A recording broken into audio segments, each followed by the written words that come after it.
Hello everyone, मैं सुमित। आप सभी का मेरे YouTube चैनल सैकी जीके पर स्वागत है। आज हम लोग 26 से 27 अप्रैल तक के करंट अफेयर को देखेंगे। तो चलिए शुरू करते हैं। शुरू करने से पहले सोर्स को देख लेते हैं कि the Hindu, the times of India, the Indian express से करंट के क्वेश्चन को लिया गया है। नेक्स्ट है कि यह करंट जो है सभी गवर्नमेंट एग्जाम के लिए, एनी गवर्नमेंट एग्जाम के लिए इंपॉर्टेंट है। ठीक है, तो चलिए शुरू करते हैं। फर्स्ट क्वेश्चन है कि राष्ट्रीय पंचायती राज दिवस कब मनाया जाता है। राष्ट्रीय पंचायती राज दिवस कब मनाया जाता है, तो इसका सही आंसर हो जाएगा 24 अप्रैल को। तो हम लोग देखते हैं इसके बारे में। देश में हर साल 24 अप्रैल को राष्ट्रीय पंचायती राज दिवस मनाया जाता है। ठीक है, ये डेट याद हो गया कि 24 अप्रैल को मनाया जाता है। अब हम लोग देख लेते हैं इसके बारे में कि पंचायती राज मंत्रालय राष्ट्रीय पंचायती राज दिवस या फिर राष्ट्रीय स्थानीय स्वशासन दिवस का आयोजन करता है। तो यहां से एक पॉइंट यह निकल के आया कि 24 अप्रैल को राष्ट्रीय पंचायती राज दिवस जो मनाया जाता है, तो इस दिवस का आयोजन किसके द्वारा किया जाता है। ठीक है, तो इस दिवस का आयोजन पंचायती राज मंत्रालय द्वारा किया जाता है। पंचायती राज मंत्रालय द्वारा किया जाता है इस दिवस का आयोजन। सेकंड पॉइंट क्या है कि राष्ट्रीय पंचायती राज दिवस को और क्या कहा जाता है। तो राष्ट्रीय पंचायती राज दिवस को राष्ट्रीय स्थानीय स्वशासन दिवस भी कहा जाता है। ठीक है, तो यहां से दो अलग अलग पॉइंट निकला। नेक्स्ट पॉइंट है कि भारत में अप्रैल 2010 में पहला राष्ट्रीय पंचायती राज दिवस मनाया गया था। ये स्टैटिक हो गया यह पॉइंट कि अगर यह पूछा जाए कि इस दिवस को भारत में पहली बार कब मनाया गया था, तो अप्रैल 2010 में मनाया गया था, यानी 24 अप्रैल 2010 में मनाया गया था। नेक्स्ट पॉइंट है कि राजस्थान पहला राज्य था जिसने 1959 में दिवंगत प्रधानमंत्री जवाहरलाल नेहरू के समय में पंचायती राज व्यवस्था को लागू किया था। ठीक है, तो यह आपका पॉलिटी से जो है एक स्टैटिक क्वेश्चन बन गया है कि राजस्थान पहला राज्य था जिसने 1959 में दिवंगत प्रधानमंत्री जवाहरलाल नेहरू के समय में पंचायती राज व्यवस्था को लागू किया था। ठीक है, चलिए नेक्स्ट क्वेश्चन चलता है कि विश्व पशु चिकित्सा दिवस कब मनाया जाता है। तो इसका सही आंसर हो जाएगा 24 अप्रैल को विश्व पशु चिकित्सा दिवस मनाया जाता है। तो देखते हैं हम लोग कि विश्व पशु चिकित्सा दिवस हर साल अप्रैल के चौथे शनिवार को मनाया जाता है। नियम ऐसी यह है कि हर साल अप्रैल के चौथे शनिवार को मनाने का यह नियम है। तो इस बार 2021 में अप्रैल का चौथा शनिवार जो है वह 24 तारीख पड़ा। ठीक है, तो इस वजह से इस बार जो है 2021 में विश्व पशु चिकित्सा दिवस 24 अप्रैल को मनाया गया। नेक्स्ट पॉइंट है कि विश्व पशु चिकित्सा दिवस का विषय क्या है, यानी थीम क्या है। विश्व पशु चिकित्सा दिवस का थीम क्या है, तो इसका थीम है कोविड-19 संकट पर पशु चिकित्सक प्रतिक्रिया। नेक्स्ट पॉइंट है इस दिवस की शुरुआत 2000 में की गई थी। तो आपसे यह भी स्टैटिक पॉइंट हो गया कि इस दिवस यानी विश्व पशु चिकित्सा दिवस की शुरुआत जो है पहली बार कब की गई थी, तो साल 2000 में की गई थी। चलिए नेक्स्ट क्वेश्चन की ओर बढ़ते हैं कि नेक्स्ट क्वेश्चन है शांति के लिए बहुपक्षवाद और कूटनीति का अंतरराष्ट्रीय दिवस कब मनाया जाता है। तो इसका सही आंसर होगा 24 अप्रैल। हम लोग समझते हैं इसे कि शांति के लिए बहुपक्षवाद और कूटनीति का अंतरराष्ट्रीय दिवस 24 अप्रैल को विश्व स्तर पर मनाया जाता है। शांति के लिए बहुपक्षवाद पहली बार संयुक्त राष्ट्र द्वारा 24 अप्रैल 2019 को मनाया गया था। यानी शांति के लिए बहुपक्षवाद जो था वह पहली बार किसके द्वारा मनाया गया था। इस पॉइंट को आपको याद रखना है कि पहली बार इसे संयुक्त राष्ट्र द्वारा मनाया गया था और वो डेट था 24 अप्रैल 2019 को पहली बार इसे मनाया गया था। ठीक है, नेक्स्ट पॉइंट है कि climate change explained for one and all E book किसने लॉन्च की? मतलब climate change explained for one and all, यह एक ई बुक है, तो इसी ई बुक को किसने लॉन्च की? तो इसका सही आंसर हो जाएगा आकाश रानीसन। आकाश रानीसन ने इसे लॉन्च किया है। तो हम लोग देखते हैं कि जलवायु कार्यकर्ता लेखक, जलवायु कार्यकर्ता भी है और लेखक भी है, आकाश रानीसन ने पृथ्वी दिवस के अवसर पर नई पुस्तक लॉन्च। इसी बुक के माध्यम से लेखक ने जलवायु परिवर्तन के प्रभाव की व्याख्या की है। यानी इस बुक के माध्यम से इन्होंने, आकाश रानीसन ने, जलवायु परिवर्तन जो हो रहा है तो जलवायु परिवर्तन के प्रभाव की व्याख्या की है और पाठकों को सरल टिकाऊ समाधानों की मदद से इसके परिणाम को कम करने के लिए प्रेरित किया है। ठीक है। नेक्स्ट क्वेश्चन है कि आरबीआई ने एचडीएफसी बैंक के अंशकालिक अध्यक्ष किन्हें नियुक्त किया है? एचडीएफसी बैंक के लिए अंशकालिक अध्यक्ष किन्हें नियुक्त किया है आरबीआई ने? तो इसका सही आंसर हो जाएगा अतनु चक्रवर्ती। अतनु चक्रवर्ती को एचडीएफसी बैंक का अंशकालिक अध्यक्ष नियुक्त किया गया है आरबीआई के द्वारा। तो देखते हैं इसके बारे में कि रिजर्व बैंक ने पूर्व आर्थिक मामले के सचिव अतनु चक्रवर्ती को नियुक्ति की मंजूरी दे दी है, जो कि निजी क्षेत्र के ऋणदाता एचडीएफसी बैंक के अंशकालिक अध्यक्ष और अतिरिक्त स्वतंत्र निदेशक हैं। नेक्स्ट पॉइंट यह है, स्टैटिक है, कि एचडीएफसी बैंक का मुख्यालय कहाँ है? तो एचडीएफसी बैंक का मुख्यालय मुंबई में है। नेक्स्ट है कि एचडीएफसी बैंक के एमडी और सीईओ कौन है? तो एचडीएफसी बैंक के एमडी और सीईओ शशिधर जगदीशन है। और नेक्स्ट पॉइंट है कि एचडीएफसी बैंक की टैगलाइन क्या है? प्रत्येक बैंक का अलग अलग टैगलाइन होता है। ठीक है। तो एचडीएफसी बैंक की टैगलाइन क्या है? तो we understand your world, we understand your world. Next question है कि विश्व प्रयोगशाला पशु दिवस कब मनाया जाता है? वहां पर था, इससे पहले जो हम लोग क्वेश्चन पढ़ चुके हैं कि वहां पे था कि विश्व पशु दिवस कब मनाया जाता है, बट यहाँ पे क्वेश्चन है कि विश्व प्रयोगशाला पशु दिवस कब मनाया जाता है? तो विश्व प्रयोगशाला पशु दिवस 24 अप्रैल को मनाया जाता है। ठीक है। तो लोग देखते हैं कि विश्व प्रयोगशाला पशु दिवस 24 अप्रैल को मनाया जाता है। यह दिन 1979 में नेशनल एंटी विविसेक्शन सोसाइटी द्वारा प्रयोगशालाओं में जानवरों के लिए शुरू किया गया था। यानी यह सर्वप्रथम कब शुरू किया गया था? 1979 में। किसके द्वारा शुरू किया गया था? तो नेशनल एंटी विविसेक्शन सोसाइटी के द्वारा इस दिवस को शुरू किया गया था, विश्व प्रयोगशाला पशु दिवस। नेक्स्ट क्वेश्चन है कि हाल ही में श्रवण राठौर का निधन हो गया, वह किस क्षेत्र से संबंधित थे? श्रवण राठौर का निधन हो गया, वह किस क्षेत्र से संबंधित थे? श्रवण राठौर संगीतकार थे। क्या थे? संगीतकार थे। तो देखते हैं हम लोग कि नदीम श्रवण फेम के प्रसिद्ध संगीतकार श्रवण राठौर का निधन हो गया। इनकी प्रतिष्ठित जोड़ी नदीम सैफी और श्रवण राठौर 90 के दशक के सबसे अधिक प्रचलित संगीतकार थे। ठीक है। तो यह एक संगीतकार थे। नेक्स्ट क्वेश्चन है कि अमेरिका की पहली भारतीय अमेरिकी एसोसिएट अटॉर्नी जनरल कौन बनी? इस क्वेश्चन का मतलब यह हुआ कि अमेरिका की पहली भारतीय अमेरिकी कहने का मतलब यह हुआ कि भारतीय मूल की अमेरिकी एसोसिएट अटॉर्नी जनरल कौन बनी? तो इसका सही आंसर होगा वनिता गुप्ता। संयुक्त राज्य अमेरिका की सीनेट ने वनिता गुप्ता को अमेरिका के एसोसिएट अटॉर्नी जनरल के तौर पर काम करने की पुष्टि की है।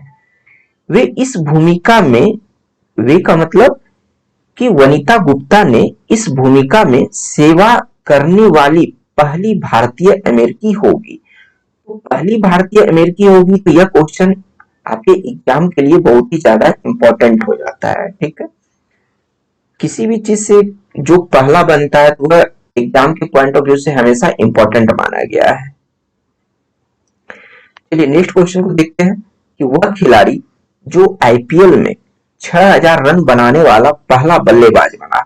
तो आईपीएल में 6000 रन बनाने वाला पहला बल्लेबाज वो बना है, वो उसका नाम क्या है? तो विराट कोहली। विराट कोहली जो है, ठीक है। नेक्स्ट क्वेश्चन है कि चीनी बेल्ट एंड रोड पहल में, चीनी बेल्ट एंड रोड पहल में शामिल होने के लिए विक्टोरियन राज्य का समझौता किस देश ने रद्द कर दिया है? यानी इसका मतलब यह हुआ कि चीनी बेल्ट एंड रोड पहल होने वाला था, तो इसमें शामिल होने के लिए विक्टोरियन राज्य का समझौता किस देश ने रद्द कर दिया? तो इसका सही आंसर होगा ऑस्ट्रेलिया। ऑस्ट्रेलिया ने रद्द कर दिया। तो देखते हैं कि ऑस्ट्रेलिया की विदेश मंत्री क्या नाम है? मारिज पायने। ऑस्ट्रेलिया की विदेश मंत्री मारिज पायने ने यह जानकारी साझा करते हुए कही कि संघीय सरकार चीनी बेल्ट एंड रोड पहल पर हस्ताक्षर करने के लिए विक्टोरिया राज्य सरकार के फैसले को रद्द करेगी। ठीक है। नेक्स्ट क्वेश्चन है कि मंगल ग्रह पर सांस लेने योग्य ऑक्सीजन किसने बनाई? तो इसका सही आंसर हो जाएगा नासा। यानी मंगल ग्रह पर भी अब सांस लेने योग्य ऑक्सीजन का निर्माण किया गया, और यह किसने किया? तो नासा ने किया है। अमेरिकी अंतरिक्ष एजेंसी, नासा कहाँ की एजेंसी है? कहाँ की अंतरिक्ष एजेंसी है? तो अमेरिका की है। तो अमेरिकी अंतरिक्ष एजेंसी नासा के परसिवरेंस रोवर ने मंगल ग्रह पर इतिहास रच दिया जब उसने लाल ग्रह, मंगल ग्रह का रंग कैसा है? लाल, इसलिए मंगल ग्रह को लाल ग्रह भी कहा जाता है। तो जब उसने लाल ग्रह के वायुमंडल से कार्बन डाइऑक्साइड को शुद्ध करके सांस लेने योग्य ऑक्सीजन में बदल दिया है। ठीक है, यह किसने किया है? नासा ने किया है। नेक्स्ट क्वेश्चन है कि नेल्सन मंडेला विश्व मानवतावादी पुरस्कार 2021 किसने जीता? यानी नेल्सन मंडेला विश्व मानवतावादी पुरस्कार 2021 का जो है वह किसने जीता है? इसका सही आंसर हो जाएगा रोमाना सिन्हा सहगल ने इस पुरस्कार को जीता है।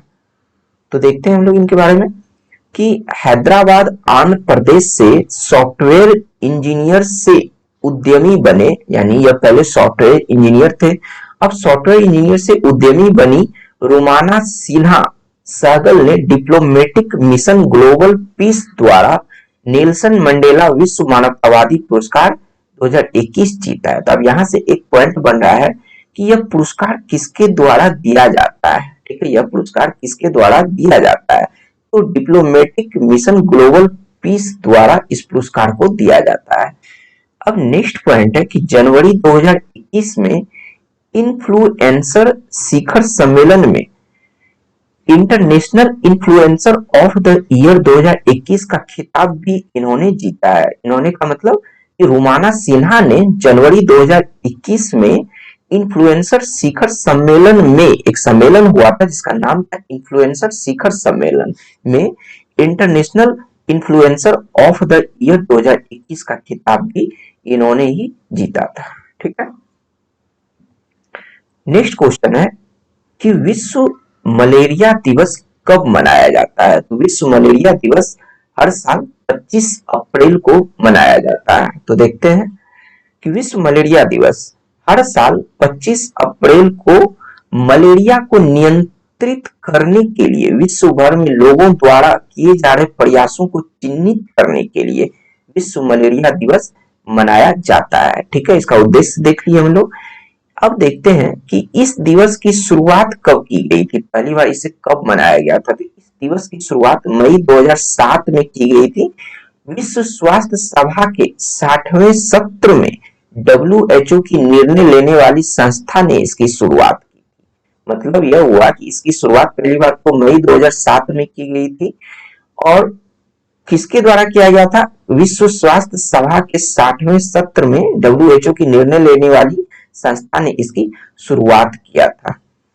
नेक्स्ट पॉइंट है कि विश्व मलेरिया दिवस 2021 का विषय क्या है? यानी इस बार जो मलेरिया दिवस मनाया गया 2021 में, इस बार का विषय यानी कि थीम क्या रहा?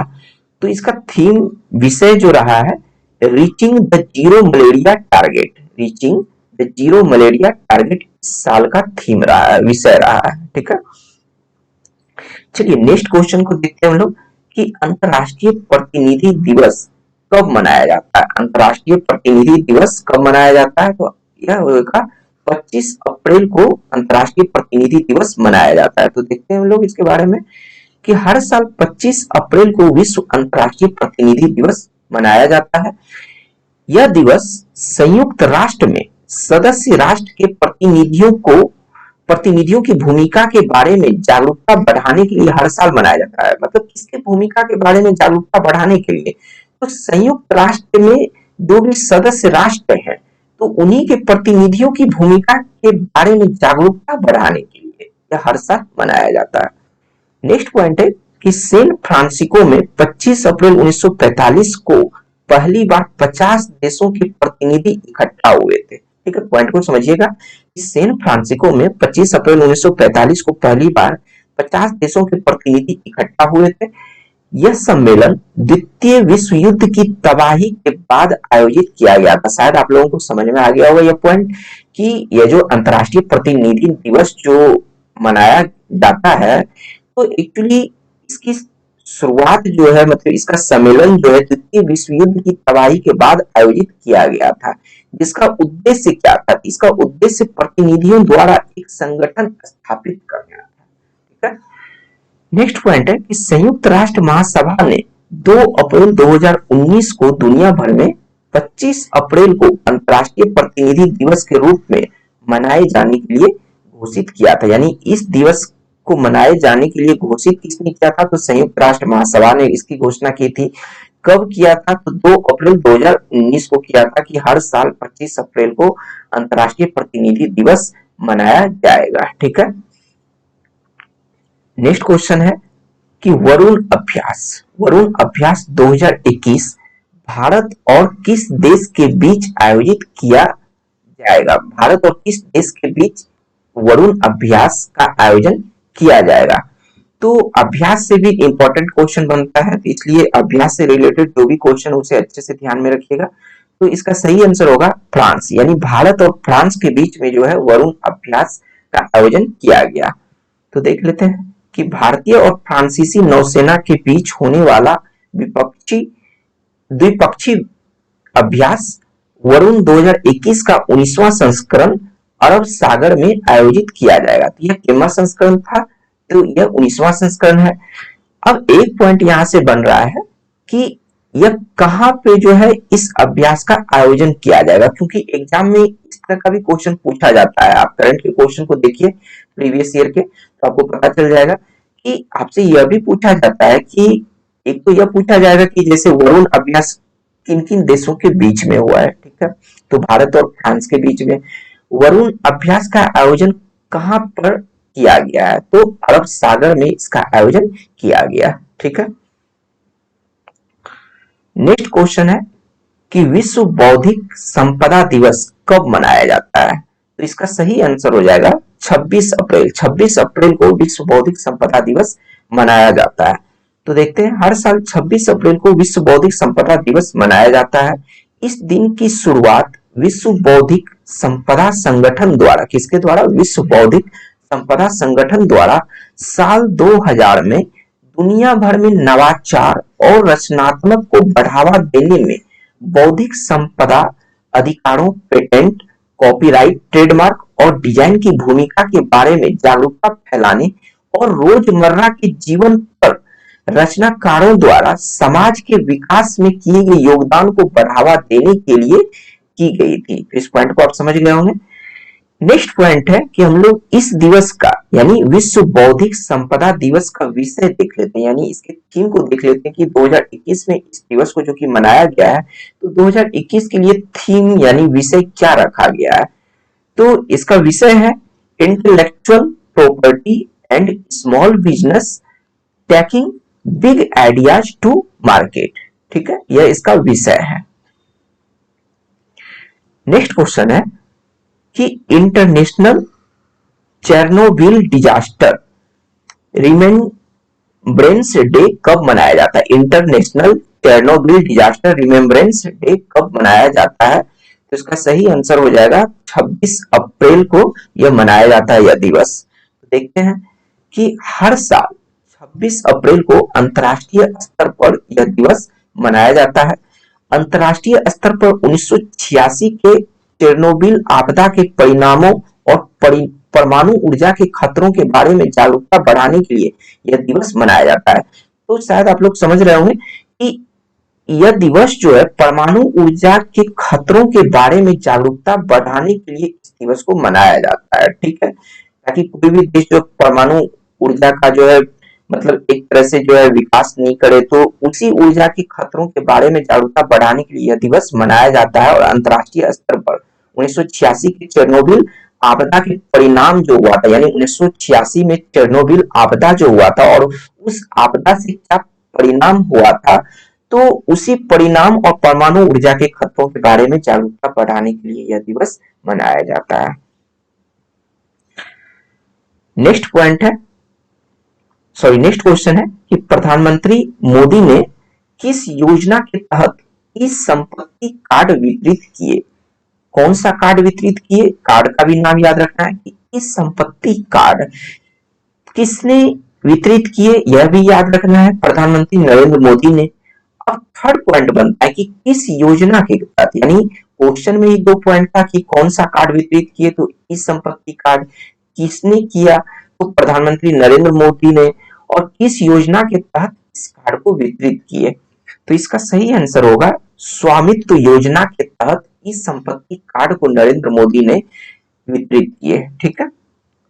तो चलिए देखते हैं हम लोग कि प्रधानमंत्री नरेंद्र मोदी ने पंचायती राज दिवस के अवसर पर वीडियो कॉन्फ्रेंसिंग के माध्यम से स्वामित्व योजना के तहत इस संपत्ति कार्ड के वितरण की शुरुआत की, यानी इस दिवस के अवसर पर, तो पंचायती राज दिवस के अवसर पर इस कार्ड का वितरण किया गया।